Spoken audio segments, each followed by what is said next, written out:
This is Angelo. I'm 17 years old and live in Beachview. I'm Janila, and I'm 12 years old, and I live in Pittsburgh. This is Anna. I'm 17 years old, and I live in Murraysville. This is Rocco. I'm 13 years old and live in Southside, and this is the Kidsburg Podcast. Welcome to the Kidsburg Podcast, the third in our series where we're creating for kids, parents, grandparents, and caregivers. Kidsburgh.org is a website where we share resources and stories about the people, places, and ideas that can make it easier to raise kids, from toddlers to teens. I'm the editor, Melissa Rayworth. And I'm the Kidsburg director, Yu-Ling Cheng. And I'm Kristine Sorensen, anchor at KDKA-TV and a partner with Kidsburg. And we're also all parents, I should add. We have kids that range in age from 10 to 20. Now, in this podcast episode, we're going to take you on the farm for our Pittsburgh Gem. It's a place that we love, we think maybe you haven't been to or you may not have even heard of in the Pittsburgh area. In each episode, we also share a conversation with an inspiring person who we know and who you and your kids will get to learn from. Today, it's Megs Yunn, who founded Beverly's Birthdays. And finally, we ask kids questions we want to know when we spill the tea with teens. This time we ask teens for their thoughts on tracking apps like Life 360. That's going to be interesting.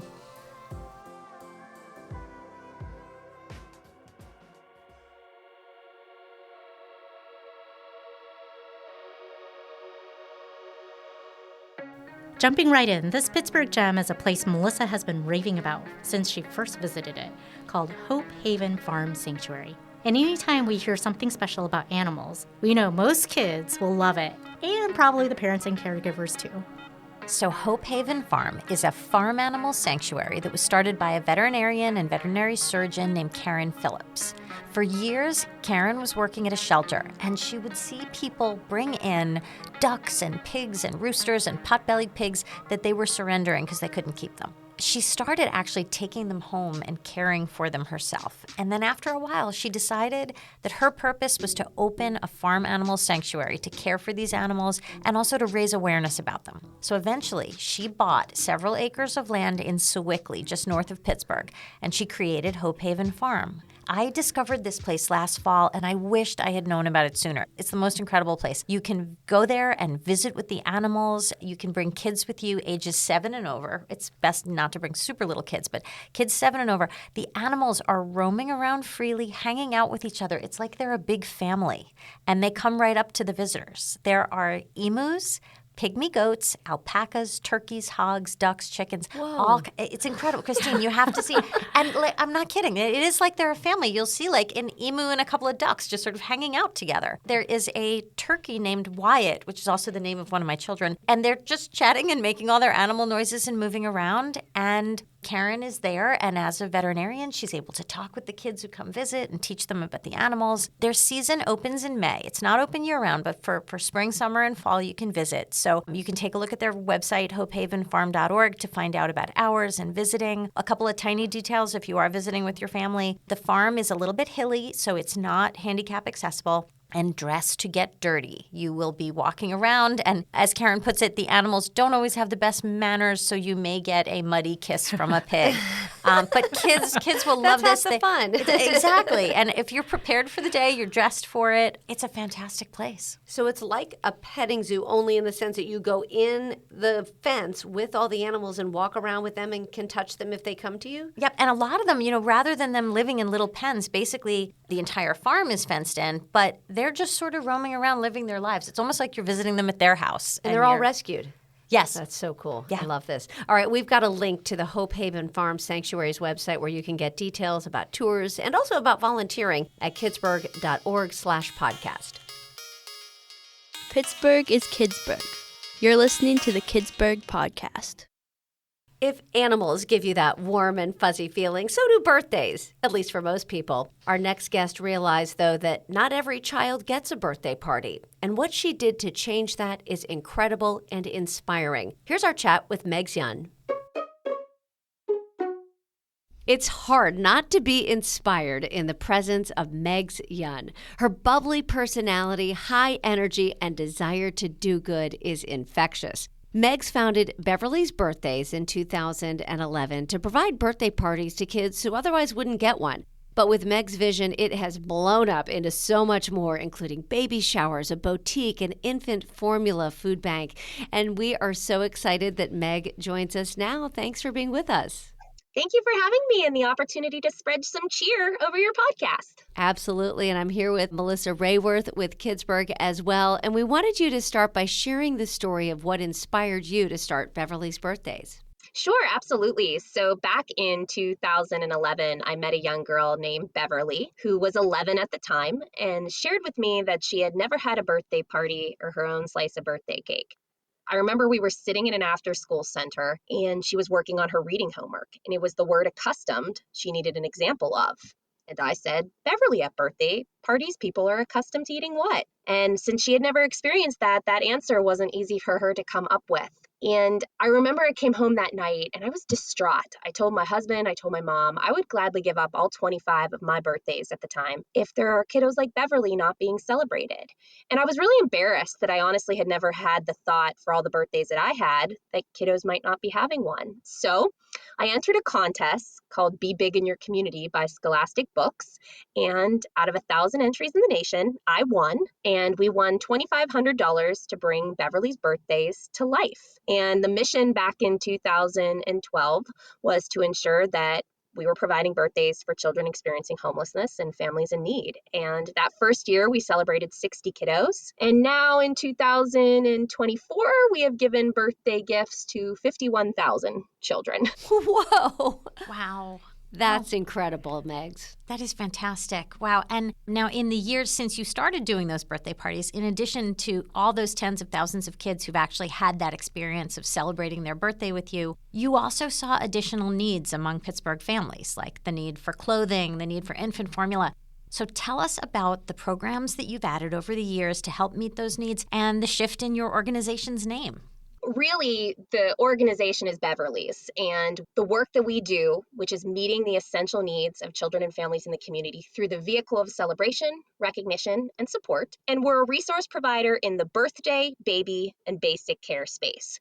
So the cool thing about the evolution of Beverly's is that I've had the opportunity to become a parent 4 times over, my husband and I, during this time. My oldest is 10, my youngest is about to be 6. And every interaction that we've had with the families in the communities that we support and celebrate have been truly authentic and genuine. And it was about listening and leaning in. And I'll never forget, I was pregnant at a shelter party and I was having my second. And I had this mama who had just had a newborn baby. And she had a 2-year-old and a 1-year-old. And all my kids are really close together. I had 4 and 5 years. So I can relate to a lot of kiddos close in age. And that mom had a newborn. And she had walked a mile one way and a mile back to get to her child's newborn appointment with a 2-year-old, a 1-year-old, and a 4-day-old. And that mom then showed up to that birthday party. I was thinking about the fact that I was getting a sprinkle, which is, a mini baby shower. And this mama had just walked a mile to and from her newborn appointment and is residing in a shelter. And I thought our organization can do more to ensure families have resources, celebration, and support. And so that's how kind of the baby shower and the diaper bag program started, was just that it was a desire to help. And so it has grown and evolved. So our Beverly's Babies division officially was announced in 2021, and it has kind of categories of support. So we offer free community baby showers. We host about 35 of them a year, and they're in communities where the data is telling us that we should be there. There are a lot of disparities in the maternal health space, and we need to be able to come together with communities and advocate for families. And so these events are free. They're for anyone who's expecting or has a newborn. And we work with over 70 partners who attend the events, and the families are just loved on, celebrated, supported. We then have a critical baby care referral program that has really evolved. We work with a variety of partners, including Allegheny County DHS's Hello Baby program. And then in June of 2022, we launched the state's first public formula bank network. So we oversee the Greater Pittsburgh Infant Formula Bank. And I'm really proud today to say that we have actually fed in the last 18 months 2,000 babies in southwestern PA. several years ago, back in 2018, we launched what we affectionately have referred to as the birthday boutique. And so the birthday kiddos got to onboard the boutique and get brand new pajamas, socks, underwear. That has evolved, and that's now the basics boutique. And so we're able to ensure that at our parties and our showers, depending on what we have available, that we're offering more than maybe just clothes. It's a really cool job to wake up to have the responsibility of making someone feel important that day. And I like to think that it's not a great life if your life is just focused on surviving, and we as a community should come together to help see each other thrive. That's amazing. And I think just like you discovered with the birthday parties, same with baby showers, I think so many of us may not realize how fortunate we are that if we're having a baby or someone we love is having a baby, friends gather and people give gifts and we help one another. And if someone's in a situation where they're not going to have that kind of support, the fact that you come in and you are with them for that celebration, but you also are there with some of the things that they might need, that is just fantastic.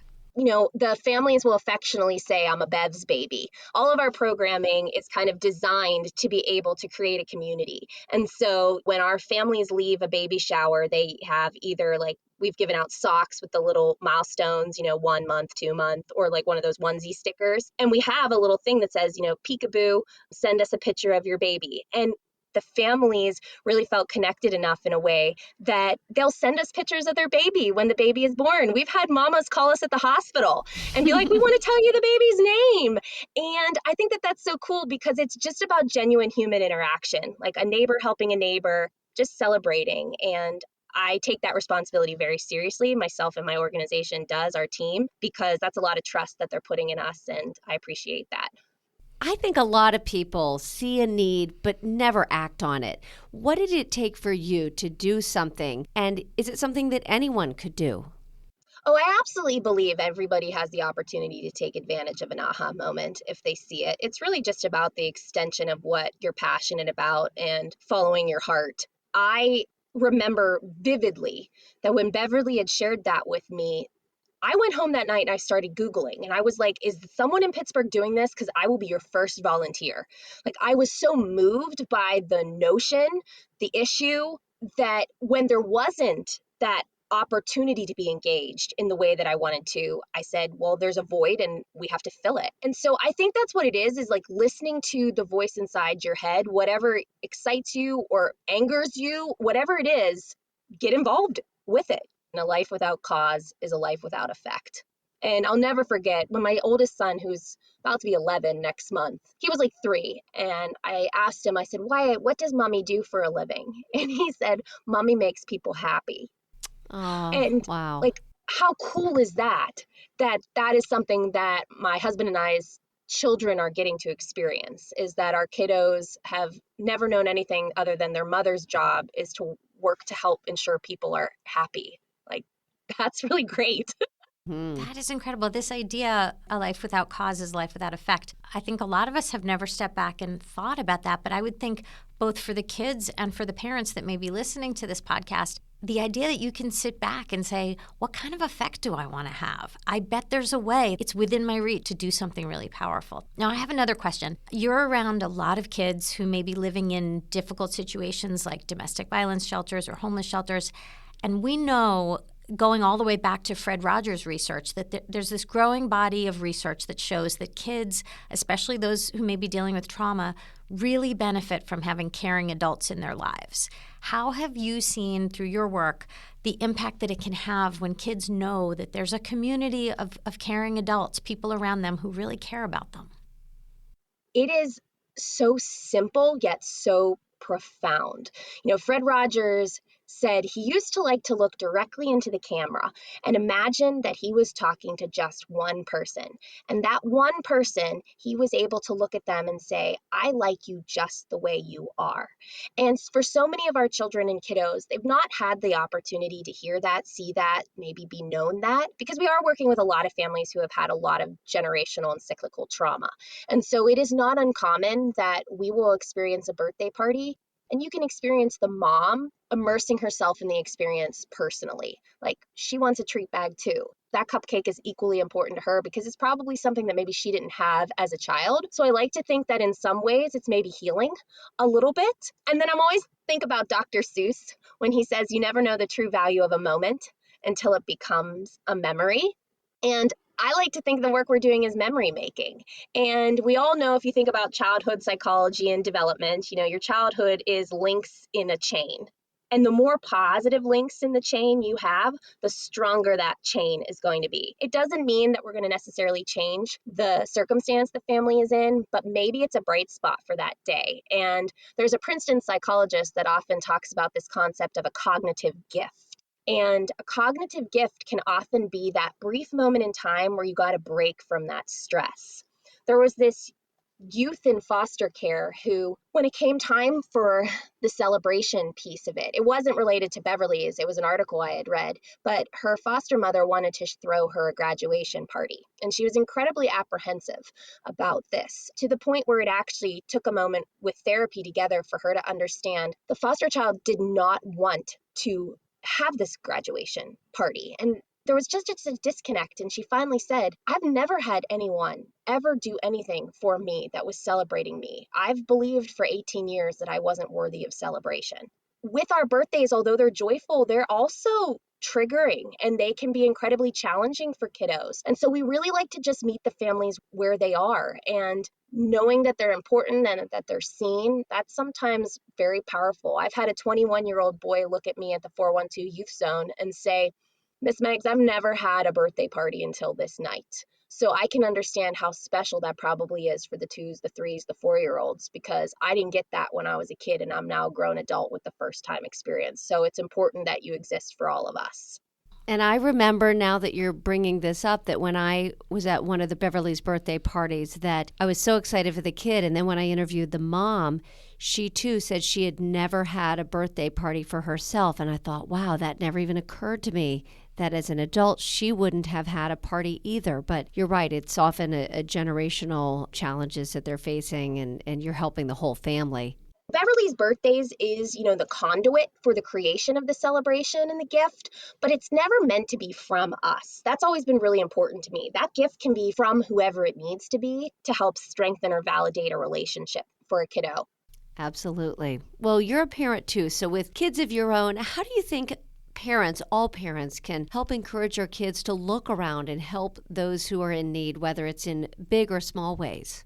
Well, I think as the parent, first and foremost, you have to be able to open your eyes to recognize that everyone's circumstance is not the same as yours. We've never walked a day in anybody else's shoes. And so being just open-minded to the fact that there is a lot of need in our community. Every time we've had the opportunity to be blessed with a news story that might have had national attention, we'll get calls all over the country that are like, come to Chicago, come to, Kansas. And I always say, I really want to just pour our heart into Pittsburgh because there's so much need here.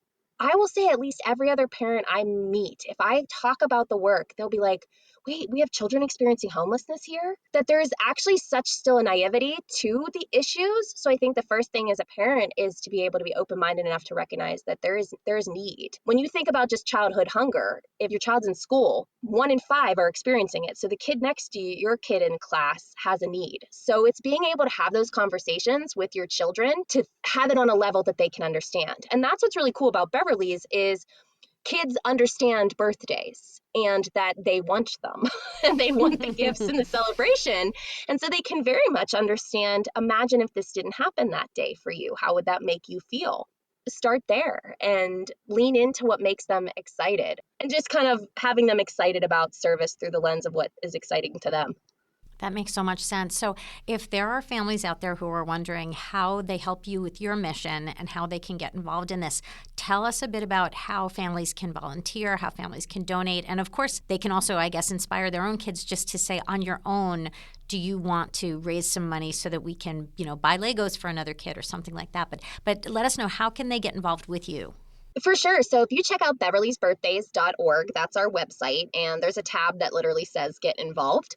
And on that page speaks to the variety of ways, whether that's organizing a collection for a cause, whether that is volunteering. We do have family-friendly volunteer opportunities, as well as adult corporate community groups, whatever might make sense for you and your family. The other really cool thing that's on our website is you can click the tab that says find your birthday buddy, and you actually can put your birthday in or your child's birthday in, and it'll pair you with 3 kiddos that share the same birthday as you, and you could sponsor their birthday gift. And I always think of it too as a parent. If you're a parent who's blessed that has a lot of resources, support, you have the opportunity, you can turn your kiddo's birthday party into a way to help Bevs. In the bottom of that invitation, you could say, in lieu of gifts for my child, please make a monetary or bring a gift to Beverly's birthdays. We love that. We always say that this is your little one is being a champion of cheer, and they can come out to the office, get a t-shirt, have a tour, and really see their work, like what they did firsthand. Well, Megs, you certainly have cheered up Melissa and me, and I'm sure everyone listening. As I said in the beginning, it's hard not to be inspired in your presence. So thank you for your time, and especially for all the incredible work you're doing in our community. Thank you for the opportunity. I appreciate you both.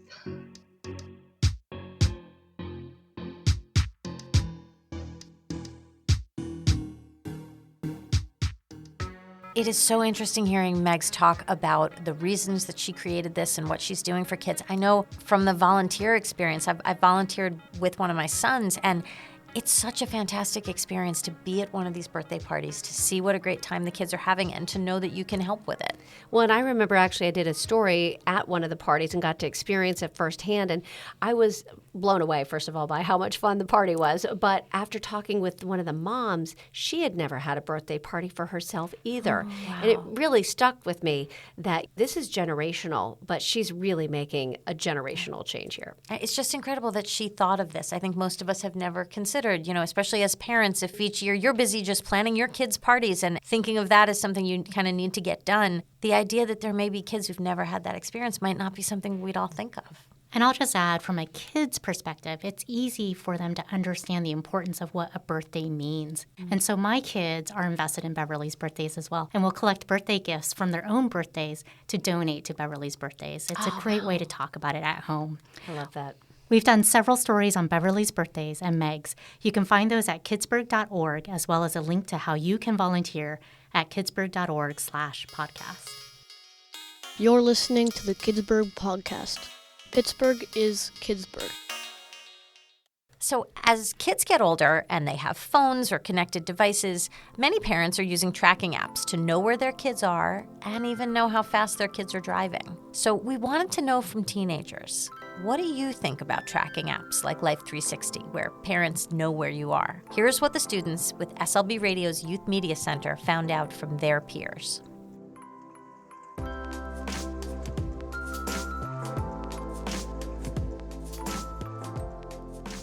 I have mixed emotions on Life 360. I don't have it personally, but I have a lot of friends who do. Like, if your kid 10 and under, 11 and under, completely fine. I feel like once they get into that teenage age, that's just overprotective. But other than that, I don't think it's a bad thing. Well, I think it's a really healthy app. I feel a parent should know where their kid is at all times, because it can be very dangerous where they're at. They should put a tracker on your phone, like share your location and all that, but once you start getting to that age, like 16, 17 and all that, I feel like that's just unnecessary. I don't like tracking apps because I feel like you wouldn't need them on your child if you trusted your child. And I feel like that's a really big problem. Personally, I've had it after school. I go places and my mom needs to know where I am. There are people out there that will kidnap kids, and your parent needs to know where you are to make sure you are safe.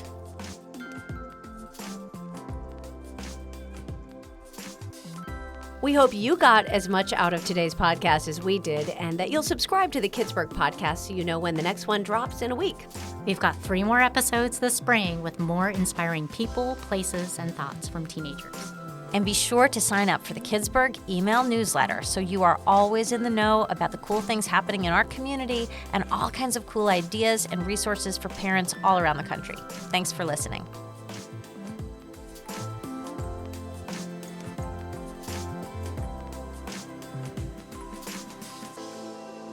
This is Felix. I'm 14 years old and I live in Allegheny Commons, and this is the Kidsburg Podcast. Join us for our next Kidsburg podcast when we talk with Pittsburgh Steeler Cam Hayward, just honored as the NFL's Man of the Year for his charitable work. And we take you to a secret garden that shouldn't be secret, the Pittsburgh Botanic Garden. And we ask kids what they like about YouTube and TikTok. Until then, we hope you'll visit kidsburg.org for resources on the places, people, and ideas that will help you raise kids. And also subscribe to our free weekly Kidsburg newsletter.